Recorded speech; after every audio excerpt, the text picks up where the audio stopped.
নমস্কার বন্ধুরা, আজকে চলে এসেছি what I it in my lunch as a Bengali সিরিজের সেকেন্ড পর্বে।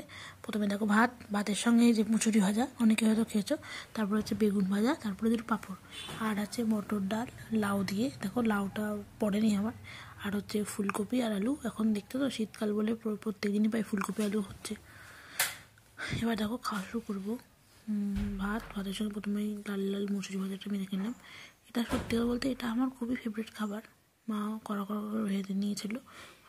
তারপরে হচ্ছে খাচ্ছি, ওটা নিয়ে খেয়ে নিলাম। তারপরে দেখো আসলো ডাল দিয়ে, লাউ ডাল। আমার লাউ পড়েনি যদিও। তারপরে দেখো ভাতের সঙ্গে ভাতটা মাখিয়ে ভালো করে একটা বেগুন ভাজা নিয়ে নিলাম, একটা পাঁপড় নিয়ে নিলাম, এই যে সবাত করে মুখে পড়ে নিলাম। সত্যি বলতে ডালটা একটু অনেকটা ঘন হয়েছিল। তারপরে দেখো আর এক গাল সাজিয়ে নিচ্ছি, সাজিয়ে আবার টপ করে মুখে পড়লাম। আর লাস্টে রয়েছে একটুখানি ফুলকপি আর আলু, এটা নিয়ে খেলাম।